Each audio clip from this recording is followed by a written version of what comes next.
Good morning. Welcome to the morning show. Yeah. The Big Show with Glenn and Angel on Kiss 92. Good morning. Sometimes getting out of bed in the morning is a lot to deal with all at once. Good morning, Singapore. We are live on Facebook as well as YouTube, and we are so honored this morning to have with us a good friend of mine, and of course he is so huge in the industry when we talk about law. He is from Withers Kata Wong. He's managing partner there, leading lawyer specializing in white-collar defense and investigations, the one and only Shashi Nathan. Good morning, Shashi. Morning, Glenn. Morning, Tim. Thanks for having me on the show. Oh, we're honored to have you. And can I just say, Because you're so busy. So when you said yes, I was like, yes! Must have. It's Monday morning. Automatically, I had to wake up early for this, Glenn. Only for you guys. I gotta say, I automatically feel better when there is a lawyer present. You know, I don't know if you ever feel this way. Maybe it's guilty complex and all that, right? But even if I've done nothing wrong, if I'm around a police officer, I automatically feel a little guilty. But I think I've taken it for granted because I've known him my whole life. yeah, but the opposite, you know, with having Shashi here, just having a lawyer present, automatically I feel safer. I feel more secure. Well, This is our way of going crazy on the show today. Yeah, we're covered because we got lawyer in the house. Not just a lawyer. Some people refer to Shashi as a criminal lawyer. Do you prefer criminal lawyer or defense lawyer, Shashi?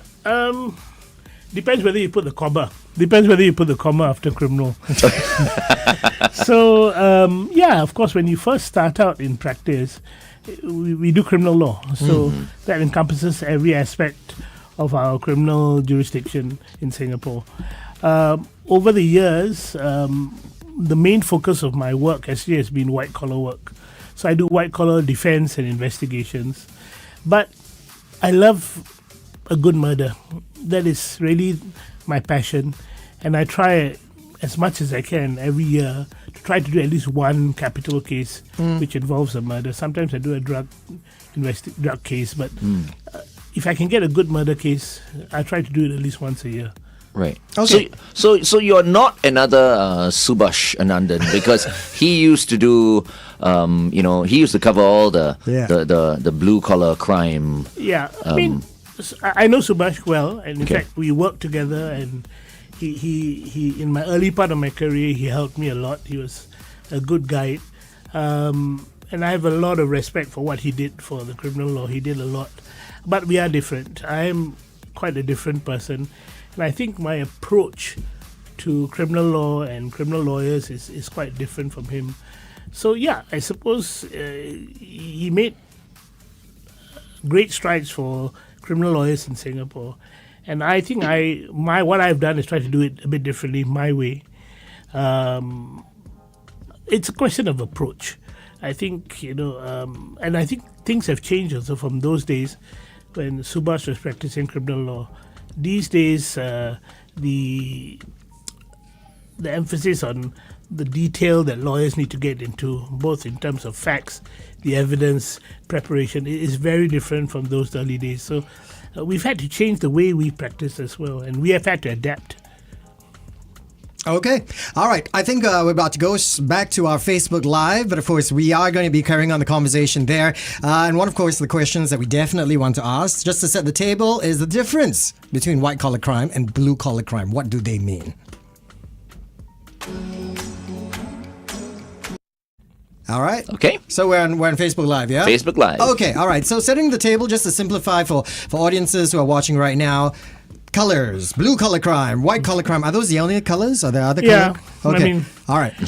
I mean, blue-collar crime is really your general crime. So murder, drugs, sexual offences, property offences, these are generally classified as blue-collar crime. White-collar crime is really offences which involve corruption, fraud, insider trading, market rigging, cheating. So it's usually property related, but there's a higher level of sophistication involved. It's different because the offences here usually would be quite document heavy, and you need to have a understanding of all the different documents and how they function within a white collar criminal investigation. Investigations also take a bit longer. Yep. because of the volume of information that the investigators have to deal with.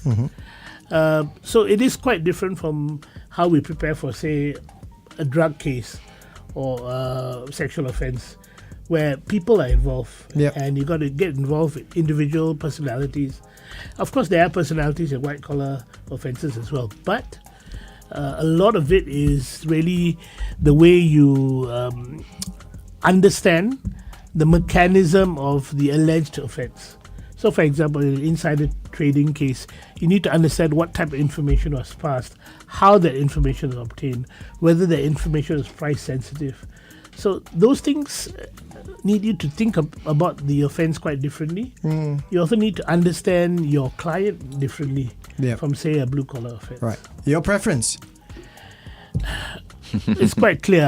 I like I said, I like my white-collar work. It's good and it pays the bill, let's be honest. But give me a murder anytime, I'll do it. Because I like the way you say, give me a murder anytime. It's the best type of case to do, because in a murder case, it takes a year and a half, 2 years before you go to trial. You get to know people, you get to know emotions, you get to know really another side of people, and you're dealing with reality, real people, not just documents, not just money. So for me, it's always been a deep obsession for me to learn about people. I love reading people, looking at people, trying to see what I can learn from and observe from the way they speak, the way they act, the way they move. All those things are hints for me. So when I cross-examine someone, it helps me decide what tact I want to take in approaching a witness. So you're saying it's just as time-consuming as a white-collar, case. It's just that it's more interesting. It's more interesting and sometimes a bit more emotionally intensive, because you don't have to deal just with an accused or victim. You also have to deal with their families, the people around them, and you have to manage them. You've got to manage emotions, manage expectations. And because someone charged for murder is facing really the ultimate penalty, the stakes are high. Right. So the lawyers involved have to be involved in that and understand why they're doing a case like this. Right. Looking at the time, I think we'll have time to talk about, because I did ask Shashi to think about like maybe 5 of his most memorable cases. But I think we'll probably be able to do 2 or 3. Maybe we can start right now.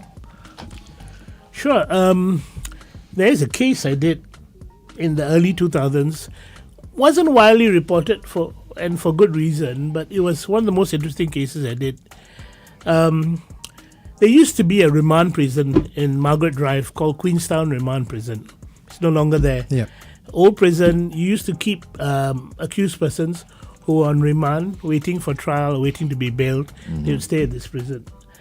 I was instructed in early 2000 to wait for one of 3 prison wardens.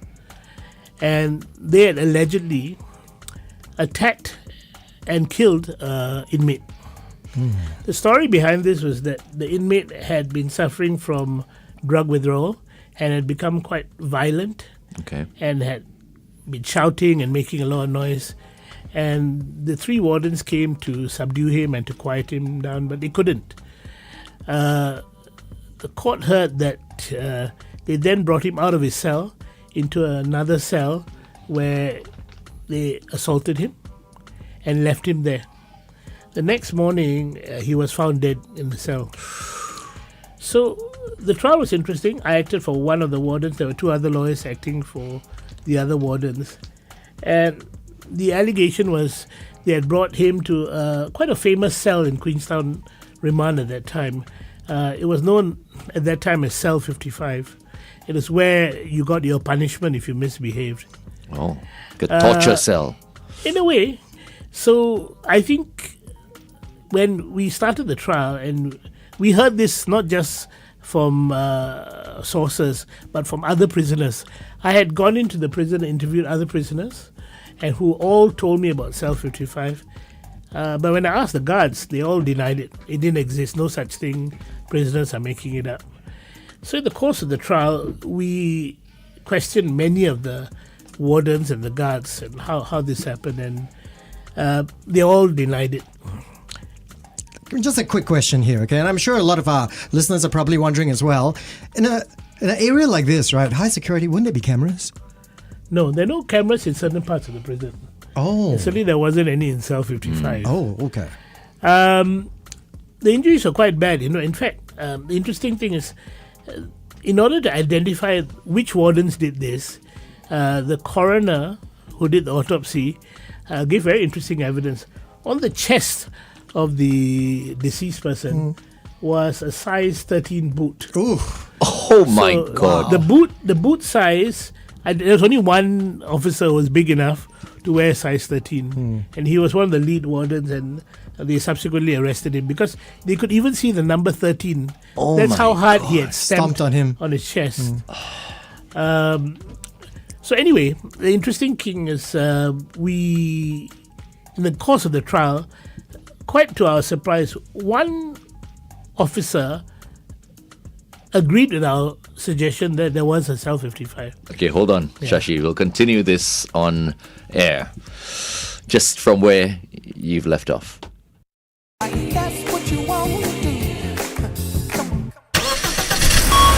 Kiss 92 traffic. On the SLE towards CTE, an accident before the TPE exit, congestion till Lento Avenue exit. TPE towards SLE, heavy traffic at Tampines Avenue 7.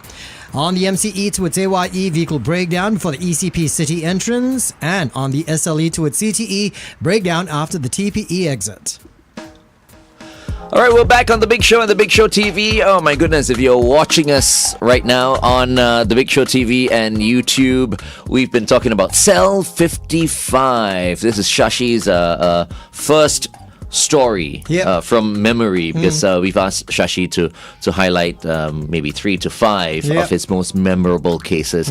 And this has to do with Queenstown Remand Prison. That's right. It does not exist anymore. No.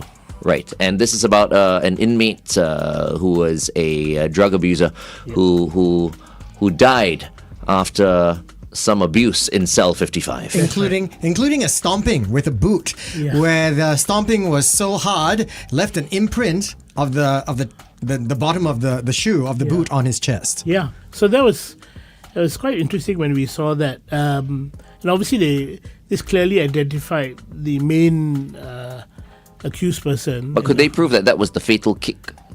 Well, he had multiple fatal. I think they broke his ribs. Oh my God. Basically, he bled internally. It took about 6 hours to die.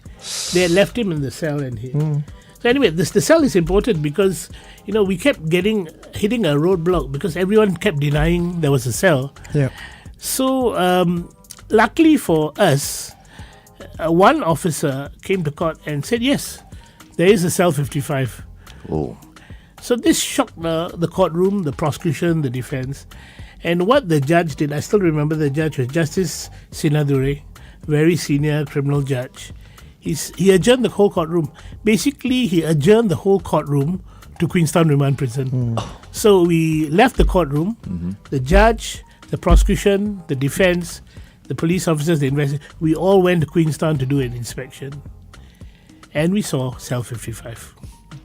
Does that mean everybody who was questioned prior to this were all held in contempt for lying because they all denied the existence of such a cell?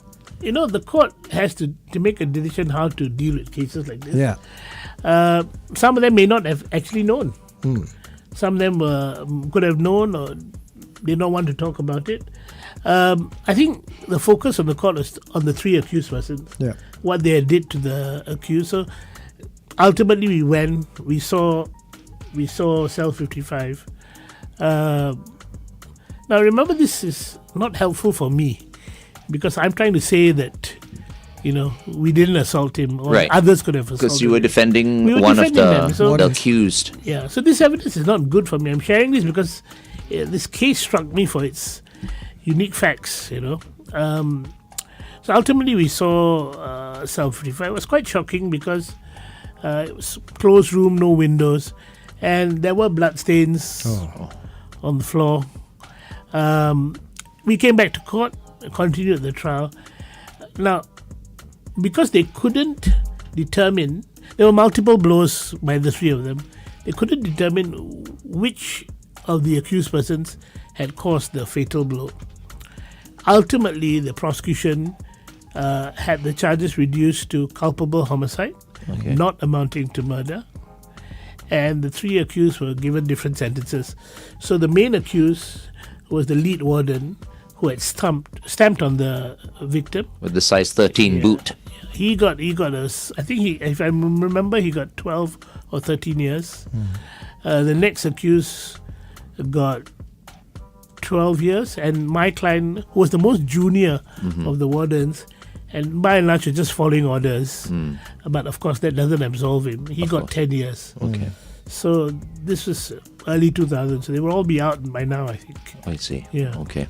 There you go. We are speaking to Shashi Nathan, leading lawyer specializing in white-collar defense and investigations from Withers, Katawong. We'll come back with another story with Shashi in just a while. It is 8:23.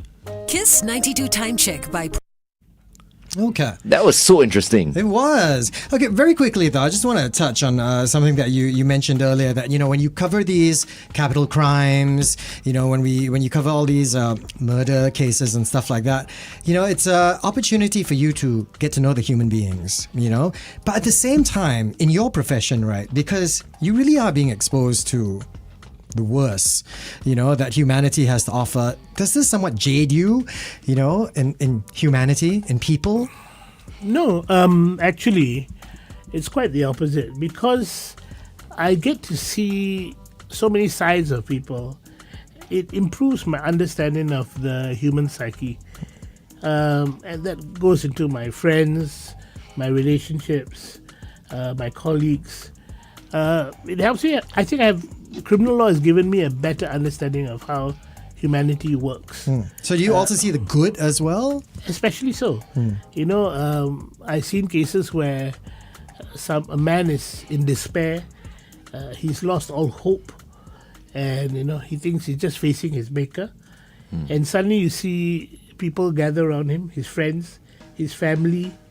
You see the intensity of their prayers for him.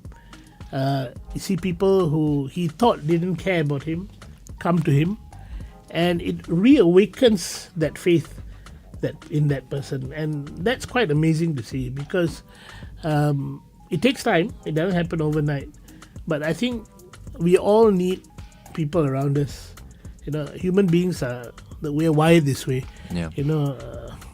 We're not an island. We need people around us, and we need to feel that people care. Maybe some of us won't admit it, but we need that. So when you see that happening, it really gives people an uplift, and they can feel a difference in how they want to approach. I think hope and faith are 2 important things in all our lives. Sometimes we can have it on our own, but sometimes we need help from people around us, and if people are there to give us that faith and hope, I think life becomes a lot easier. Now, okay, let's move on to the next case, Shashi. Because surely, there are some cases where even lawyers might not want to represent, the accused. Yeah. But I think you have defended some of, the most Controversial individuals. and ruthless criminals. Cite another example. I'll give you another example. I wouldn't call her ruthless. It's a lady. This was in 2006. I acted for a young Filipino domestic worker. I had been hired by the Philippine government to act for her. She had been accused of killing a friend, another domestic worker. In itself, the case was interesting because of the way the body was found. So there was a cleaner who was cleaning early Monday morning on Orchard Road, and just outside the Orchard MRT station, she picked to clean up the bin, and inside she found a severed head. Oof. Wow. So that shocked her. The police soon found the rest of the body, the arms and the torso, in Makrichi Reservoir.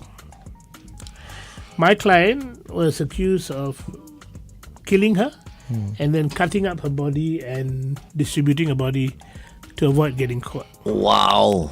So it was gruesome, it was shocking, and there was a fear that, of course, this case could be very sensitive because it was very rare to hang a Filipino because of the close relationship Singapore has with the Philippines. And many years prior, there was another case involving a Filipino lady, name of Flor Contemplacion. She had been charged and she was hung, and there were problems between Singapore and Philippines. So this case was politically sensitive. It was dramatic in the way it occurred. It was gruesome. There was so much public outcry about how the murder took place. Right. So people's imaginations ran wild. But how is this bad for the relationship when she cut up another Filipino? It's not like she cut up a Singaporean. Yeah, in this case, but I don't think generally the Philippines doesn't have a death sentence, so I they'd rather see. not hang a Filipina. Couldn't we have sent her back? We could have, but it was a serious offence. It was a murder. Right. And the police have to be fair. They have to look at two sides. They have to look at the victim and her family and, of course, the accused. Now, like I said, I was lucky enough for the Philippine government to approach me and ask me to defend her. And I thought that's very good of the Philippine government to step in because they had two people they were looking after, the victim's family as well as the accused. Okay. Now, we found out in this case that really my client had no intention to kill her. In fact, they had been the best of friends. Okay. But they had a major argument. We have 40 seconds. We're going to continue when we go on air, but carry on. They had a major argument and they had a scuffle. And both of them were strangling and kicking and punching each other. It just so happened my client was stronger. She managed to subdue the other girl and she strangled her and the girl died. Okay, we'll stop it there. Yeah. We'll continue when we go on air. Wow. I did not expect that. Hope that I don't make it about me. I love you, I'm sorry. Kiss 92 Traffic. 1, 2, 3 accidents right now. CTE towards AYE, 1 before Ang Mo Kio Avenue 5. On the SLE towards CTE, another accident before the TPE exit. TPE towards PIE, accident after Punggol Road exit, and a few breakdowns as well. PIE towards Tuas, one after Jalan Yunos. AYE towards MCE, another one before the PIE exit, and MCE towards AYE, vehicle breakdown before the ECP city entrance. Welcome back to The Big Show and The Big Show TV. Our guest for this morning is managing partner at Withers Kata Wong, leading lawyer specializing in white-collar defense and investigations, I beg your pardon, Shashi Nathan. And we're on to our second story today.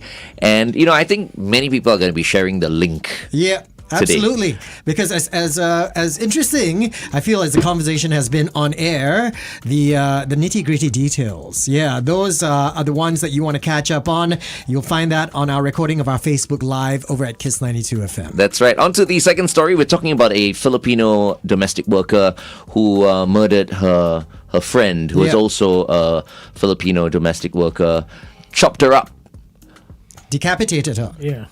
Well, that's the thing. You see, everyone focused on the decapitated body and how the head was found in Orchard Road and the limbs were found in Macritchie. So, and I was thinking she couldn't have worked alone, right? I mean, it's so hard to. I have problems cutting a chicken. How did she do this on her own? Interesting that you talked about chickens because that's exactly how she did it. I'll tell you in a bit. Yeah. The focus was on how macabre this whole murder was, but the reality is actually quite different. And it's something we argued in the court to convince the prosecution and the judge that this wasn't murder. So, essentially, they had a fight. They had a squabble. There were injuries on my client as well. But after she killed her, she panicked. She did not know what to do. The employers were away. She had the house to herself. And for the first day or so, she just left the body there. Right. But then she panicked. She had to get rid of the body. Now, she couldn't carry the other woman because rigor mortis had set in and she was really a dead weight. So she thought to herself, the only way I can get rid of the body is to cut her up. So the act of cutting did not cause the death. The death was caused because of the fight and the strangulation. The act of cutting was really to get rid of the evidence.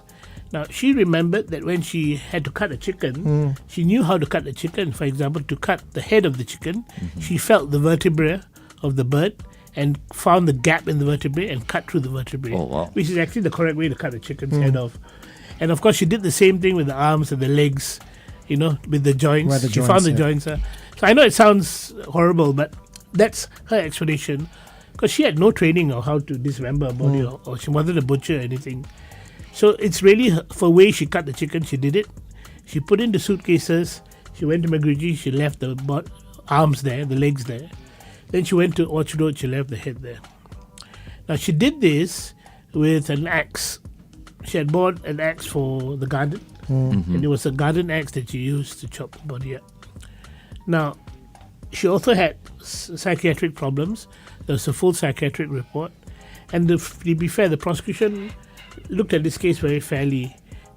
Quite apart from its sensitivity, they accepted that this wasn't a full-out murder. This was a fight between two girls. It had gone wrong, and my client also had suffered injuries. And the act of killing was the fight, the strangulation. Really, the cutting of the body was an aftermath of it. It was an afterthought. It happened after the body had been dead for 2 days. So they reduced the charge to culpable homicide, not amounting to murder. Oh, wow. What was the sentence? The judge, Justice V.K. Raja, also was quick to see the nuance of this case, and that it really wasn't as gruesome and macabre as the public had seen it.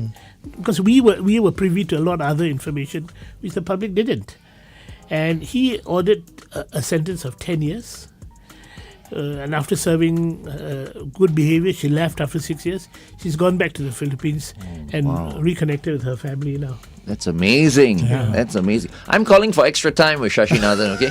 So we're not going anywhere. You okay? Yeah, I'm okay. All right. We extend Yeah. by 15 minutes probably Exclusive today executive decision. on the Glenn. show. Once again, we have Shashi Nathan on the show today. Story number 3 coming up in just a while. Here's Craig David with Insomnia on Kiss 92. Okay, you want to go straight into story number 3? Is there any other questions for Shashi before I do. that? And I'm sure a lot of people are, listening right now, maybe some of them considering a career in law, okay? Maybe following in your footsteps, a defense lawyer. You've mentioned a lot about what are the things that that you enjoy when it comes to taking on different cases, your motivations and all that. But for someone who is considering a career being a defense, what would you like to tell them? What do they need? What characteristics, personalities, what kind of behaviors or interests do they need to have in order to become a defense lawyer? I think you get different types. There are different types of people who do criminal law. I think you need 2 things. Quite apart from hard work and willing to put in the hours, you have to do that at least in early part of your career, just to get to know how the system works, understand the game. But I think 2 skills I look out for when I look at young lawyers who join my team. One is a passion for people. It's not always about right or wrong or about protecting the innocent. You have to look out for people. And that means empathy with the victims as well, for families. If I see that in a person, that's the first thing I like. And the second thing is a keen sense of observation. So when I'm not practicing law, I am quite happy sitting in a coffee shop observing the world as it goes by, because I find observing people and the way they behave, the way they react to each other, gives me a deep insight into how human beings work. So, for example, even on a witness box, before I start cross-examination, I'm just observing the witness to see little ticks, little clues that tell me what buttons I need to press to get the right answer from a witness. And it's never the same. And I may not always be successful because people are different. But I think willing to spend some time observing, listening, it's a huge asset. So to do that, you need a bit of patience. So like I said, when I look at young lawyers, if they've got that passion, for people, for humanity. They've got that patience to sit and listen and observe, and a willingness to learn. Those are two qualities I find the best for this area of practice. Thank you. And Shashi is also, I would say, someone who works very hard, and plays very hard as well. Yeah, some people say I play too hard, but yeah. That's why he can be my bro. Oh, there you go. I'm sure more stories come out after a few drinks, right? We both love a good whiskey from Yeah, time to time, I do. and a good cigar as well. Okay, so let me see. Are we going on air now, or do we have one more song? So can we start getting into the story right now? Okay. All right. So the third story, and I think we'll probably have time for just one more. Okay. Your most memorable. Well, this is quite recent. Just finished this case about a year ago. A young Eurasian man in Singapore got to meet his family as well, devout Catholics. This young man and his wife had been newly married, and they were expecting their child. He was going through a difficult time in his business, and he thought the business was going to fail. It wasn't. In fact, it was doing all right, but he was given wrong figures by one of his staff. But that threw him into a spiral. He had a bit of a nervous breakdown, and he lost control of what he was doing, and he became subdued, irritable. And his family gathered around him, trying to perk him up. His wife, his parents were trying to help him, but he was in a very low mood for some time. Suddenly, what happened one night was his parents had come, they had seen him, and they asked him to take. He hadn't been sleeping, so they asked him to take some medication to go to sleep. And he woke up in the middle of the night. He took a knife from the kitchen and he stabbed his wife, killing her and the baby. After that, he stabbed himself and called for the police. Police came, managed to save him, sent him to hospital. He went through multiple surgeries. He recovered. He was charged for murder. Very, very sad case, because I had gotten to know the family after that. Very close-knit, good Catholic family, very devout, and they were shocked that their son could do this. What was even more shocking was that they were really a very loving couple. By all accounts, he loved her tremendously, looking forward to welcoming his baby. So it shocked people around them, it shocked everyone, but ultimately he had stabbed her multiple times. And he couldn't believe why he did it. They took a while to settle him down because he was in a bit of a frenzied state. So I was instructed by the family to help with his defense. And my team and I, we got to working, got to talk to people, meet people, find out more about this case. Obviously, he was having a psychological breakdown from the business. His behavior was erratic. He wasn't sleeping. All these things were there, but there was no reason to kill his wife, who's one of his biggest support structures. And he loved her tremendously, looking forward to his baby. Why would he do that? Plus, she was sleeping She was sleeping. and he stabbed her while she was sleeping. Yeah. So it was shock. When we went to see him, he confided in me that actually he felt that he was being possessed, and that there was someone else who was making him do these things. So obviously, I had my skepticism. I wasn't sure, but he seemed very genuine. So we had to look into this.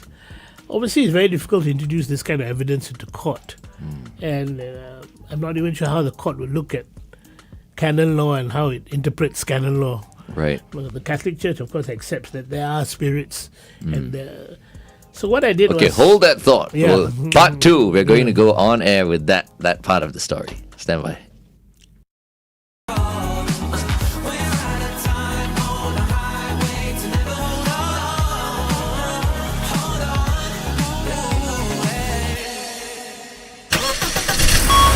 Kiss 92 Traffic. On the KPE towards ECP, vehicle breakdown after the PIE entrance. On the PIE towards Changi Airport, breakdown after Lornie Road. CTE towards SLE, heavy traffic at Merchant Road. And we also have heavy traffic on the CTE towards AYE at Havelock Road exit. Wow. Welcome back to The Big Show and The Big Show TV. It is Big Star Monday, and we are privileged to have with us managing partner at Withers Kata Wong, Shashi Nathan, who is leading lawyer specializing in white-collar defense and investigations. And he enjoys a good criminal case once in a while. And we've been talking about this gentleman who stabbed his wife while she was sleeping, multiple stab wounds. She was pregnant as well. And we've come to the point where a priest was called in. Yeah, what happened next? So, I got in touch with several priests, but the person who helped me the most was Father Simon Pereira from Novena Church, who is au fait with many of these matters. You know, he understood how difficult this was. One of the few exorcists here in Singapore. He's trained in Rome, and he could. Now, obviously, like I said, it's going to be difficult to prove this in court. But Father Pereira is more than just a potential witness. He actually gave a lot of pastoral sustenance to the family and to my client. He spent time with them. He came to prison to see the accused person, spend time with him, and that helped a lot. Now, Father Pereira felt, and he said to me, of course, that he believed there was a possession.